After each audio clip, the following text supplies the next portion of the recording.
আসসালামু আলাইকুম। আমি আজহারুল ইসলাম সুদীপ বলছিলাম রাশিয়ান স্টোরি থেকে। মহান আল্লাহ তাআলার মেহেরবানিতে আলহামদুলিল্লাহ আমি ভালো আছি। আশা করি আপনারা ভালো আছেন। আমি কেন রাশিয়ায় আসবো? এই প্রশ্নটা হচ্ছে আপনার, আর উত্তরটা আমি দিচ্ছি। রাশিয়ায় আসার ব্যাপার নিয়ে যদি একটু কথা বলি, নরমালি আমরা দেশ ছাড়ি ২ টা উদ্দেশ্যে। একটা হচ্ছে সিটিজেনশিপ, আরেকটা হচ্ছে প্রচুর পরিমাণে টাকা। সিটিজেনশিপ এর ব্যাপারটা যদি বাদ দেই, প্রচুর পরিমাণে টাকা ইনকামের বিষয়টা নিয়ে যদি কথা বলি, সেটা হচ্ছে আপনাকে যেহেতু দেশ ছাড়বেনই, প্রচুর পরিমাণে টাকা ইনকামের উদ্দেশ্য নিয়েই দেশ ছাড়তে হবে। এই বিষয়টা মাথায় রাখতে হবে। সেই ক্ষেত্রে আমি যদি একটু এক্সপ্লেইন করি, আপনি যদি মিডল ইস্টের দেশগুলো পছন্দ করেন বা চুজ করেন, আ মিডল ইস্টের আপনি যেকোনো দেশ সিলেক্ট করেন, ৩.৫ থেকে ৳৪.৫ লাখ আপনার মিনিমাম খরচ করতে হবে। এর মধ্যে আপনি যদি আমি যদি এভারেজ ইনকাম ধরি আপনার মান্থলি, মিডল ইস্টের দেশগুলো থেকে ৩৫ থেকে ৪০ বা ৳৫০,০০০ ইনকাম করতে পারবেন। এভারেজে আপনি ৳৪০,০০০-৪৫,০০০ মান্থলি ইনকাম করতে পারবেন।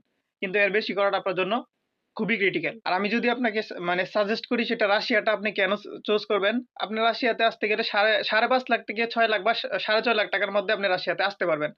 আর ৳৬,৫০,০০০ র মধ্যে যদি রাশিয়াতে আসেন, আপনি অনায়াসে রাশিয়াতে ৳১,০০,০০০ থেকে ৳১,২০,০০০ মান্থলি ইনকাম করতে পারবেন।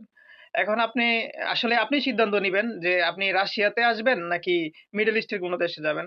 মিডল ইস্টের দেশগুলোতে আপনি ৳৪,৫০,০০০ টাকা খরচ করে যাবেন। সর্বোচ্চ আপনি ৳৪০,০০০-৪৫,০০০ মান্থলি ইনকাম করতে পারবেন।